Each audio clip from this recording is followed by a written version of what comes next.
Merhaba arkadaşlar, İki Ters Bir Düz YouTube kanalındasınız. Bugün sizlerle bu görmüş olduğunuz yeni doğan bebek patiklerini çalışacağız. Patiklerin örülmesi gerçekten çok kolay arkadaşlar. Ayrıntılara geçmeden önce küçük bir hatırlatmada bulunmak istiyorum. Kanalıma abone olur, beğeni ve yorumlarınızla kanalımı desteklerseniz çok mutlu olurum arkadaşlar. Gelelim ayrıntılara. Patiğimizin taban ölçüsü yaklaşık olarak 9,5 santimetre. Patiği örmeye tabandan başlıyoruz arkadaşlar. Daha sonra kenar bordürünü örüyoruz. Yan duvarları ve ön burun bölümünü birlikte örüp ip geçirmek için küçük bir kanal oluşturuyoruz. Örme işlemini tamamladıktan sonra da bilek kısmına tığla şöyle küçük bir dantel örüyoruz. Daha sonra da dikerek birleştiriyoruz. Patiğimiz 2 şişle örülüyor. Gerçekten örmesi çok kolay. Gördüğünüz gibi dikiş yerleri de çok belli olmuyor arkadaşlar. Gerekli malzemelere gelince örmek için fazla kalın olmayan bebe yünü kullandım. Çok az miktarda ip gidiyor. Ayrıca 3,5 numara örgü şişi, tığ işlemleri için bir yün tığı, dikiş işlemleri için bir kalın iğne ve bir makasa ihtiyacımız olacak. Eğer boncuklu çalışmak isterseniz de 4 adet boncuk gerekli arkadaşlar. Bu patikler ilk 3 ay için kullanılabilecek büyüklükte, ama sizler daha büyük bebekler için de örmek isterseniz şöyle bir bilgilendirme yapmak istiyorum. Ayrımları yaptığımızda yan duvarlar için 13 ilmek ekliyoruz arkadaşlar. Bu 13 ilmek hiç değişmiyor. Diğer sıralarda da gördüğünüz gibi aynı kalıyor.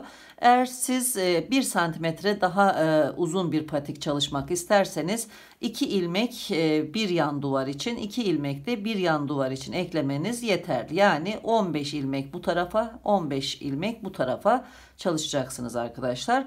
Daha da büyütmek isterseniz dediğim gibi yan duvarlar için bu aradaki ilmeklere 2'şer ilmek eklemeniz yeterli. Hazırsanız yapılışına geçelim. Şimdiden herkese kolay gelsin.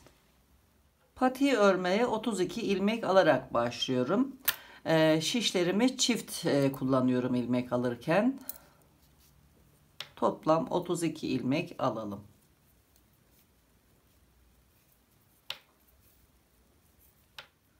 Toplam 32 ilmek aldım. Şişin birini çıkarıp örmeye başlayacağım. Bir sıra haroşa örüyorum. Haroşayı hem ön yüzde hem de arka yüzde düz olarak örüyorum arkadaşlar. Sıra sonuna kadar düz devam edelim.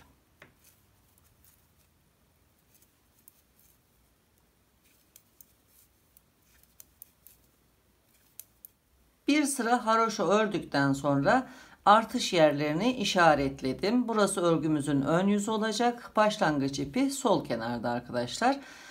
Burada 2, 4, 6 ve 8. sıralarda bu ayraçların bulunduğu yerlerden birer artış yapıyoruz. Tek sıralarda arka tarafa denk geliyor. İlmekleri haroşa örüyoruz. Artış yapmıyoruz arkadaşlar. Eğer patiği daha büyük çalışmak isterseniz tek yapmanız gereken bu aradaki 13'er ilmeklik sayıyı artırmanız arkadaşlar. 13, 14, 15, 16 şeklinde sayıyı artırabilirsiniz. Geri kalan işlemleri aynı yapacaksınız taban bölümünde. Eklediğiniz ilmekleri de yan duvara haroşa olarak örerseniz modelimizde hiçbir değişiklik olmaz. Aynı şekilde örebilirsiniz. Şimdi ikinci sırayı örerek başlıyorum. İlk ilmeği düz örecekmiş gibi örmeden sağ şişe kaydırıyorum. İkinci ilmeği haroşa örüyorum. Ayraçtan önce bir artış yapıyorum. İpi ön tarafa geçiriyorum. Ayraçtan sonra örmeye devam ediyorum. Bir ilmek artmış oldu. 13 ilmek örüyorum.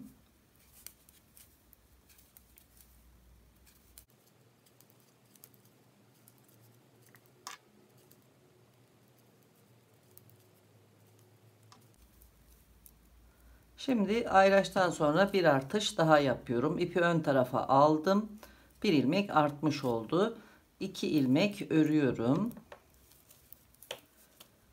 İpi tekrar ön tarafa geçiriyorum. Ayraçtan önce bir artış daha yapmış oluyorum. Devam ediyorum. 13 ilmek örüyorum.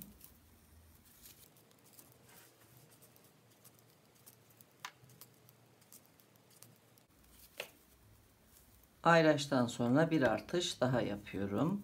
İpi ön tarafa geçiriyorum. 2 ilmek örüyorum.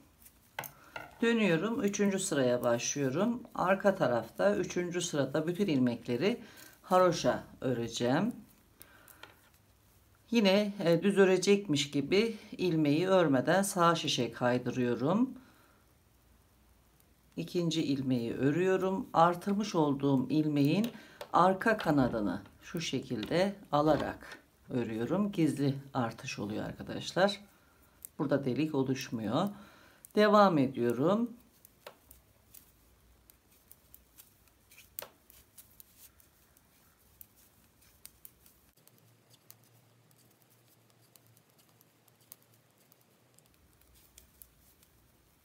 Ayraçtan sonraki artışı da aynı şekilde ilmeğin arka kanadını alarak örüyorum. 2 ilmek ördükten sonra ikinci artışı da aynı şekilde örüyorum. Devam ediyorum.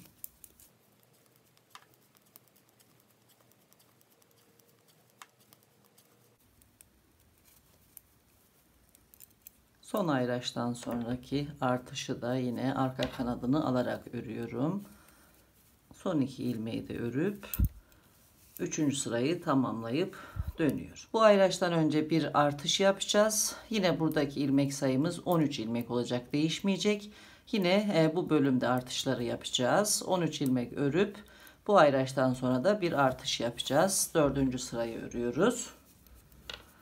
Ben burada kenarların haroşa dişi şeklinde şöyle diş diş olması için ilmekleri düz örecekmiş gibi şu şekilde kaydırarak alıyorum arkadaşlar.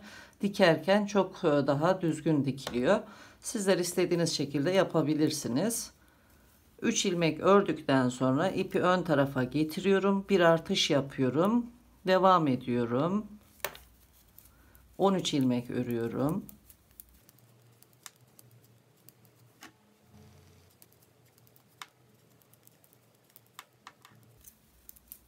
Ayraçtan sonra da bir artış yapıyorum.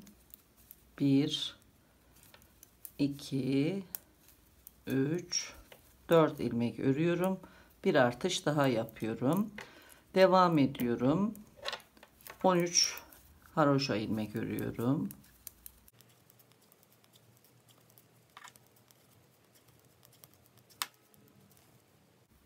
İpi ön tarafa getiriyorum. Ayraçtan sonra da bir artış yapıyorum.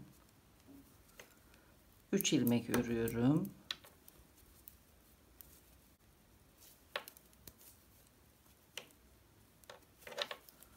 Dördüncü sırayı tamamladım. Dönüyorum.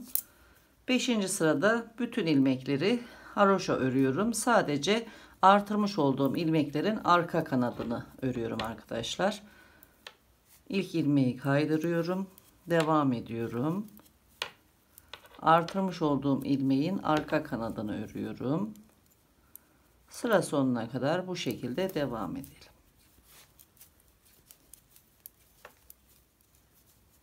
Sıra sonuna geldim. Son ilmeği de örüyorum. Sırayı tamamlıyorum. Şimdi 6. sıraya başlayacağız. Aynı şekilde artışlarımızı yapacağız. Bu iki sırayı da gösterdiğim şekilde tamamlayalım. Bordür kısmını çalışırken tekrar birlikte olacağız. Toplam 8 sıra ördüm. Ön yüzdeyim. Şimdi bordür bölümünü örmeye geçeceğim. İlmek sayısı toplam 48 ilmek oldu arkadaşlar. Birinci ayraca kadar 6 ilmek. İkinci ayraca kadar 13 ilmek. 8 sırada da buradaki 13 ilmek sayısı değişmedi. Bu ayraçtan sonra orta bölümde toplam 10 ilmek. Yine bu iki ayraç arasında 13 ilmek. Son ayraçtan sonra da 6 ilmek, toplam 48 ilmek şişimde bulunuyor arkadaşlar. Şimdi 4 sıra düz öreceğiz. Ön yüzden düz, arka yüzden ters örerek 4 sıra öreceğiz arkadaşlar. İlk kenar ilmeği örmeden alıyorum. Düz devam ediyorum sıra sonuna kadar.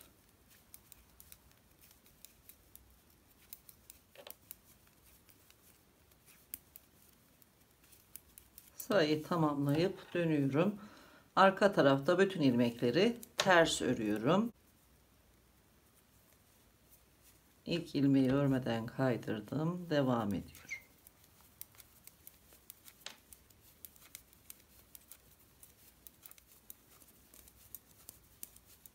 Bütün ilmekleri ördüm. Dönüyorum. Bordürün 3. sırasına başlıyorum. Bir sıra düz, arka taraftan da bir sıra daha ters örelim.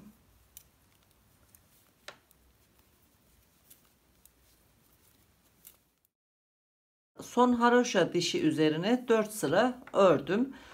Şimdi 2 ilmek birlikte örüp 1 ilmek artırarak diş bölümlerini çalışacağız arkadaşlar. Şimdi ilk kenar ilmeği örmeden sağ şişe kaydırıyorum. 2 ilmeği birlikte örüyorum. 1 ilmek eksilttim. İpi ön tarafa getiriyorum. 1 ilmek artırdım. Yine tekrar 2 ilmeği birlikte örüp 1 ilmek eksiltiyorum. İpi ön tarafa getirip 1 ilmek artış yapıyorum. Sıra sonuna kadar bu şekilde bütün ilmekleri örüyorum.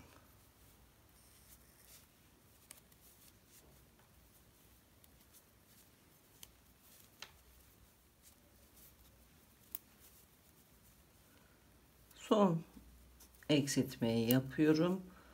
Bir artış yapıp kenar ilmeği de örüyorum. Sırayı tamamlıyorum. Dönüyorum. Sıra sonuna kadar bütün ilmekleri ters örüyorum.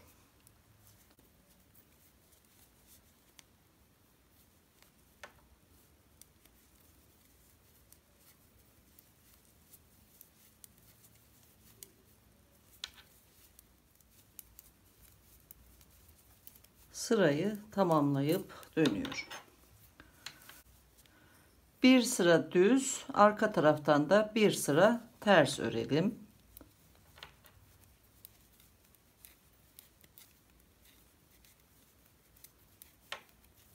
Toplam 8 sıra bordür ördüm. Şimdi bordürü şu şekilde katlayıp birleştireceğim.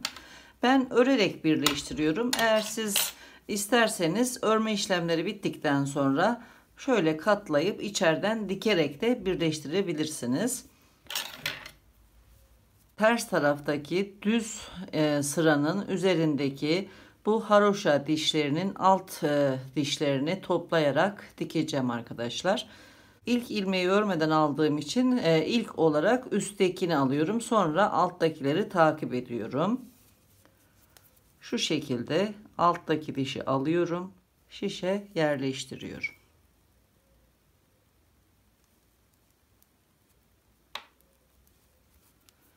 Daha sonra 2 ilmeği birlikte örerek birleştiriyorum. Sırayla takip ediyorum.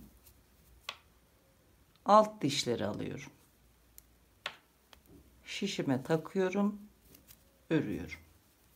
İlmek atlamamaya dikkat ediyorum. İlmeklerin denk gelmesi için arkadaşlar 48 ilmek alıyorum. Sırayla alt dişleri alarak devam ediyorum.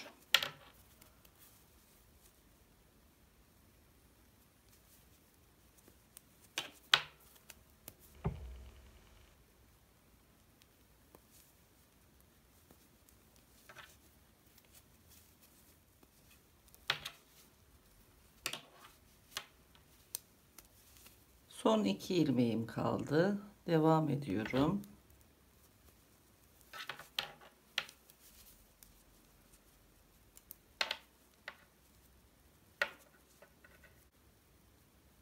Son ilmeği de alıyorum.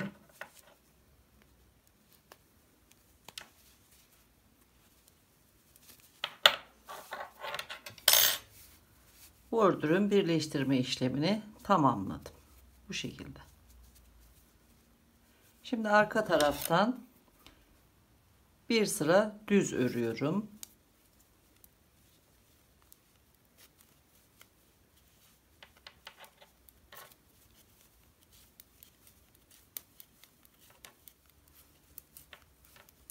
Sırayı tamamlayıp dönüyorum. Bordürün üzerine bir diş haroşa çizgisi oluştu. Şimdi burun bölümünü çalışacağız. İlmekleri ayırıyorum. 2, 4, 6, 8, 10, 12, 13 ilmek sonra buraya bir ayraç yerleştiriyorum. Aynı şekilde bu taraftan da 13 ilmek ayırıyorum. 2, 4, 6, 8, 10, 12, 13. Buraya da bir ayraç yerleştiriyorum. Bu ayraca kadar olan ilmekler haroşa örülecek. Aynı şekilde bu ayraçtan sonraki ilmekler de haroşa örülecek. Orta bölümdeki ilmekler ise 2 ters, 2 düz, 2 ters, 2 düz şeklinde lastik örgü çalışılacak arkadaşlar. Şimdi başlıyorum. İlk 13 ilmeği haroşa örüyorum. 1, 2, 3, 4, 5, 6, 7, 8, 9, 10, 11, 12, 13. 2 ilmek ters örüyorum. 1, 2. 2 ilmek düz. 1, 2. Bu ayraca kadar bu şekilde devam ediyorum. 2 ters, 2 düz.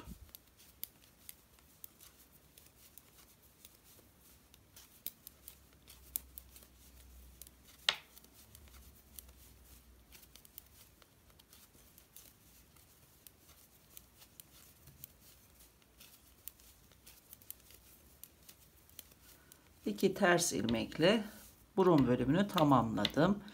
Ayraçtan sonraki ilmekleri haroşa örüyorum.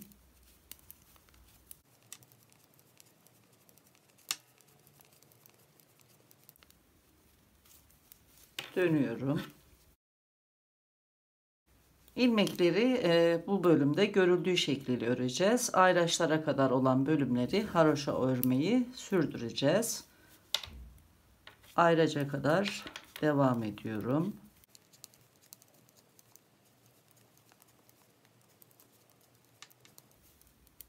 Ayraçtan sonraki 2 ilmeği düz, 2 ilmeği ters örerek diğer ayraca kadar devam ediyorum.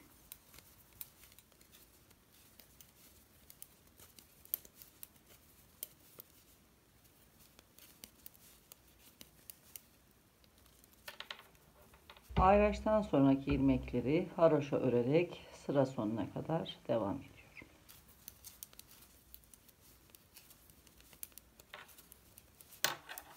Dönüyorum. Bu şekilde örgümüzü sürdüreceğiz. 6 sıra daha aynı şekilde örelim arkadaşlar. Ayraçların sağ ve sol kenarlarındaki ilmekleri haroşa örüyoruz. Orta bölümdeki ilmekleri de ikişerli lastik örüyoruz. Arka tarafta da ilmekleri görüldüğü şekliyle örüyoruz. Bu şekilde 6 sıra daha örelim.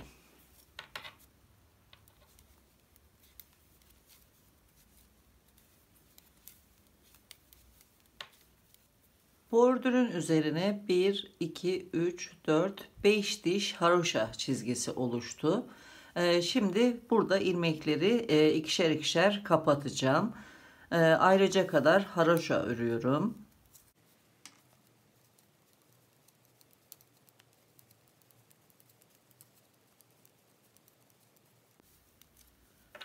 Ayraçtan sonraki 2 ters ilmeği birlikte ters örüyorum. Sıradaki 2 düz ilmeği de yine birlikte düz örüyorum. Diğer ayraca kadar olan ilmekleri bu şekilde örmeyi sürdürüyorum.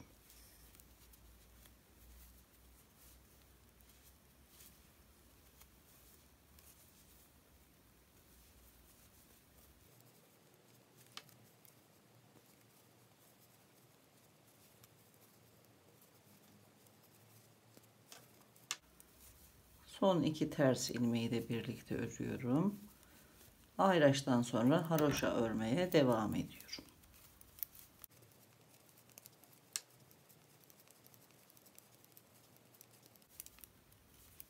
Dönüyorum. Ters yüzde üçer üçer ilmek eksilteceğiz.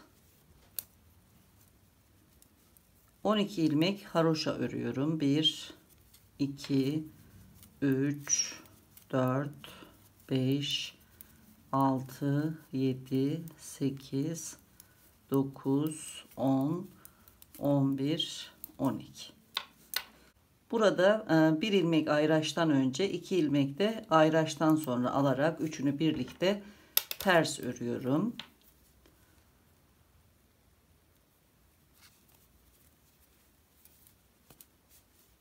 Devam ediyorum. Üçer üçer ters örüyorum. Diğer ayraca kadar.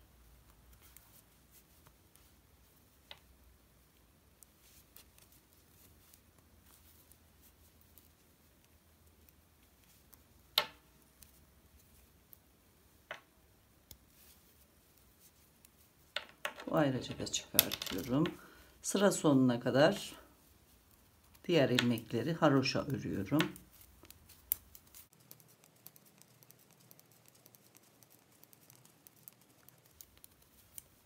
Dönüyorum. Ön yüzdeyiz. Şimdi ikişer ikişer bu ortadaki ilmekleri kapatacağım. 13 ilmek haroşa örüyorum önce.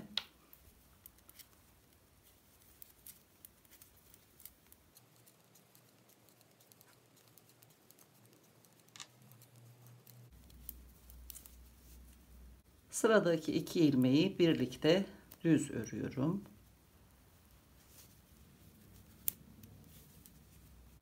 İki ilmeği yine birlikte düz örüyorum.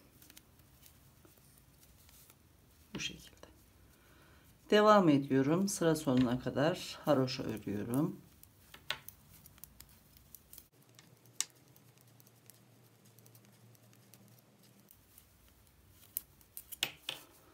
Dönüyorum.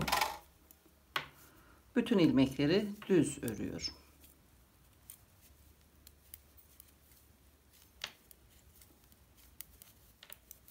Sırayı tamamlıyorum. Dönüyorum. Şimdi bu bölümde bu ipi geçirmek için delik açacağız arkadaşlar. Şu şekilde bir diş haroşa oldu. Şimdi kenar ilmeği örmeden sağ şişe kaydırıyorum. 2 ilmeği birlikte düz örüyorum. Bir ilmek eksilttim. İpi ön tarafa alıyorum. Bir ilmek artırıyorum. Bir ilmek düz örüyorum. 2 ilmeği birlikte örüyorum. Tekrar ipi ön tarafa getiriyorum. Bir ilmek düz örüyorum. 2 ilmeği birlikte örüyorum. İpi ön tarafa getiriyorum. Bir ilmek düz örüyorum. 2 ilmeği birlikte düz örüyorum. Bu şekilde sıra sonuna kadar devam ediyorum.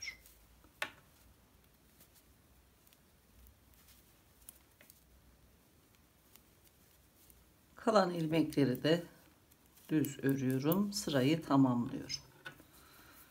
Arka tarafta bütün ilmekleri düz örüyorum. Haroşa örüyorum yani. Devam edelim.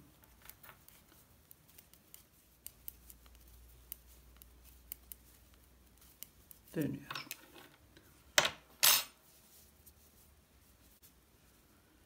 Şimdi 10 sıra haroşa öreceğiz. Hem ön yüzde hem de arka yüzde düz örerek 10 sıra haroşa örelim.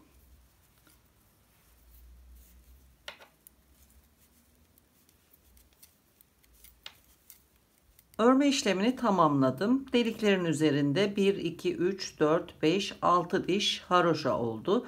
Şimdi bütün ilmekleri kapatacağım. Esnek bir şekilde kapanması için ilmekleri örerek kapatıyorum. İlk ilmeği örmeden sağ şişe kaydırıyorum. Şu şekilde arka taraftan ipi getirerek bir ilmek atıyorum. Sıradaki ilmeği örüyorum. Daha sonra bu eklemiş olduğum ilmekle birlikte şişimdeki ilk ilmeği ördüğüm ilmeğin üzerinden geçiriyorum. Tekrar şişin üzerinden bir ilmek atıyorum. sıradaki ilmeği örüyorum. Bu 2 ilmeği ördüğüm ilmeğin üzerinden geçirip eksiltiyorum. Bu şekilde sıra sonuna kadar bütün ilmekleri kapatalım.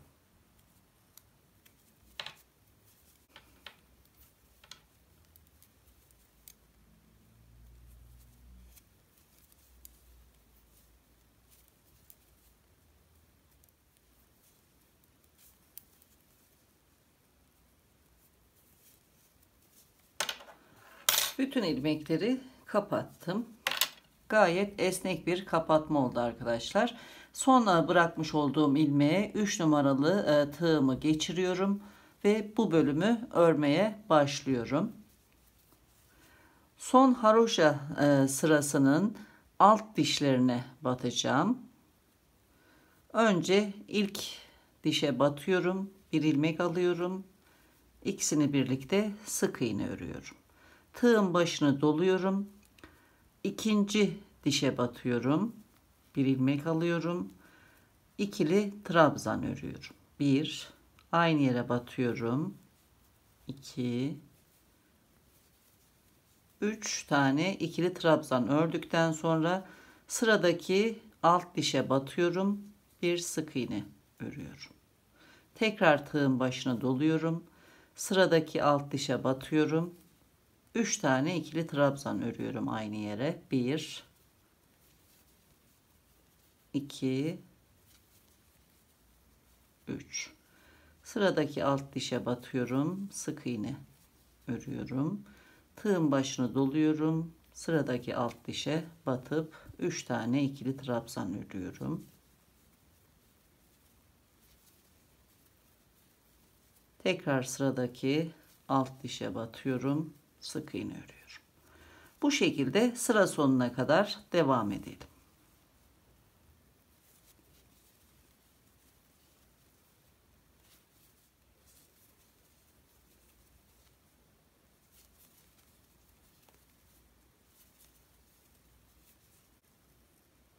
Son alt dişe batıyorum. Bir sık iğne örüp sırayı tamamlıyorum. Şimdi dikmek için yetecek miktarda ip bırakıyorum. İpi kesiyorum.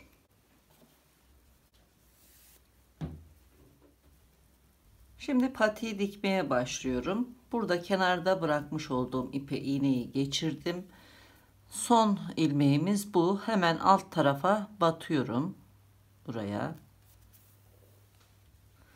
Daha sonra karşı tarafa geçiyorum. Buradaki ilk ilmeğin içine batıyorum. Daha sonra buradaki bu battığımız değil ikinci ilmeğin şöyle iki kanadını alarak aradan iğneyi geçiriyorum. Bu tarafta önceden batmış olduğum yere tekrar batıyorum. Şu şekilde kapatmış oldum. Şimdi bu iki yakayı da birleştireceğiz. Hemen buradan ilk trabzanın alt dişine batıyorum. Burada da yine alttan ilk trabzanın alt dişine, kanadına batıyorum. Şu şekilde. Tekrar bu tarafa geçiyorum.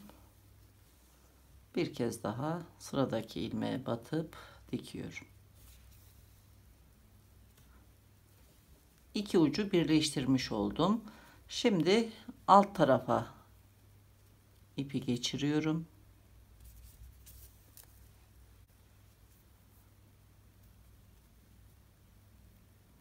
İğneyi alttan geçirerek sağ taraftaki ilk haroşa dişine batıyorum. Bu taraftaki ilk haroşa dişine batıyorum. Karşılıklı sırayla çizgileri birleştiriyorum. Kenardaki çıkıntılara batıyorum.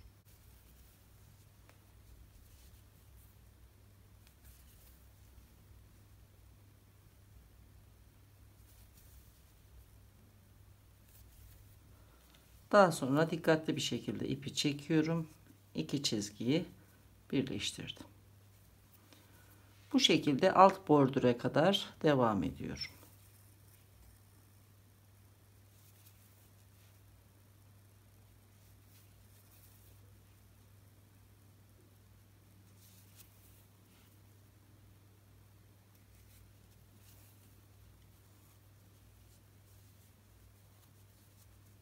Alt bölüme kadar diktim. Şimdi bu bordürün uç kısımlarında tutturuyorum.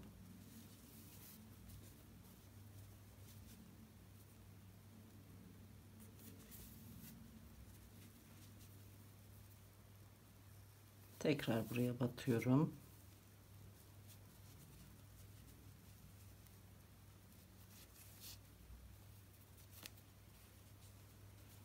Alttan yine dişleri takip ederek aşağı kadar iniyorum.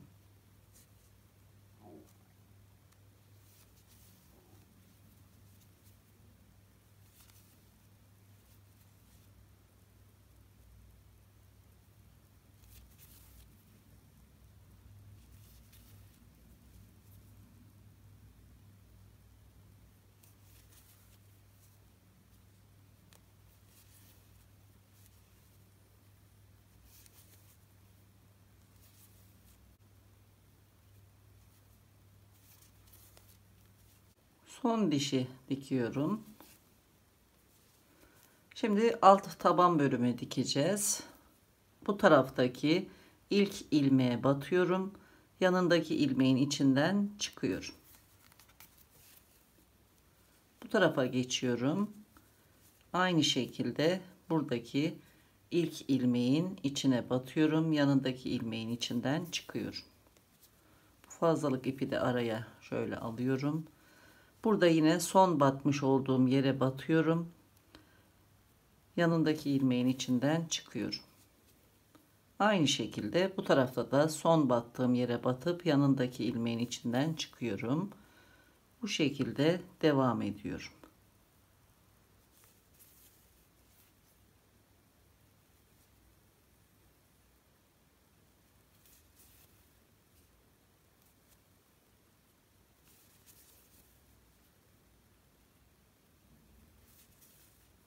Daha sonra ipi çekip iki ucu birleştiriyorum. Sıra sonuna kadar bu şekilde dikelim.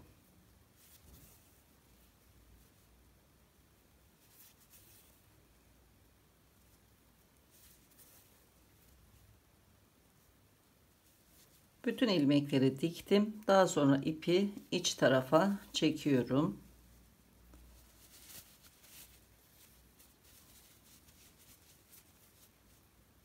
İç tarafta önce sabitliyorum ipi.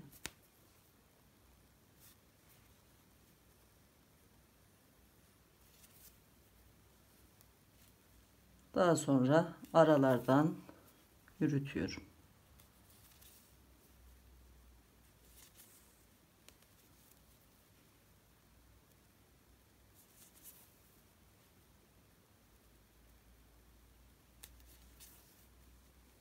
Son kez sabitliyorum. Fazlalığı kesiyorum. Aynı şekilde bu ipi de aralardan geçirerek temizliyorum. Taban dikişi de bu şekilde. Sıra geldi bağcığı çalışmaya. Eğer uç kısımlarına siz de birer boncuk takmak isterseniz boncuklardan birini önce ipe geçiriyoruz.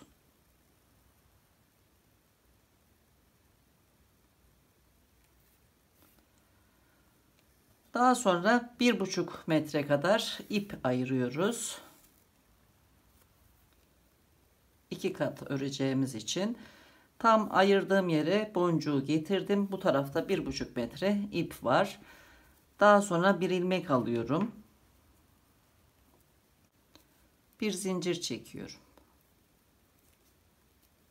Boncuğu sabitledikten sonra ayırmış olduğum ipi tığın üzerinden geçiriyorum. Tığdaki iki ilmeği birlikte örüyorum. Aynı şekilde devam ediyorum. Önce ayırdığım ipi tığın üstüne geçiriyorum. Tığımda iki ilmek oluşuyor. İkisini birlikte örüyorum. Bu şekilde 40 santimetre kadar bir bağcık örelim.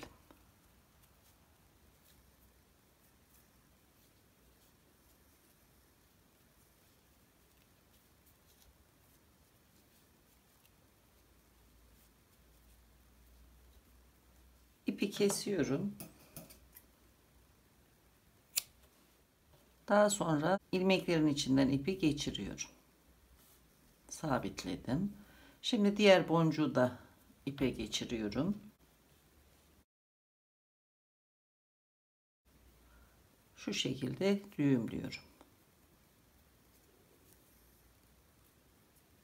Açılmaması için bir düğüm daha atıyorum.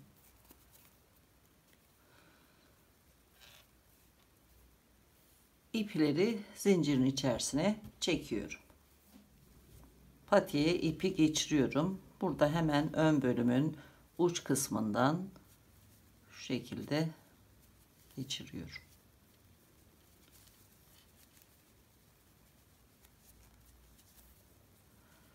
Burada şöyle tığ yardımıyla bu dikiş bölümünden alıyorum bağcığı.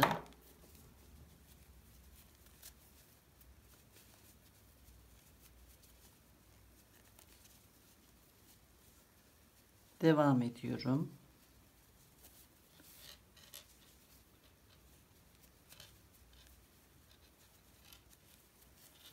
Buradan çıkartıyorum.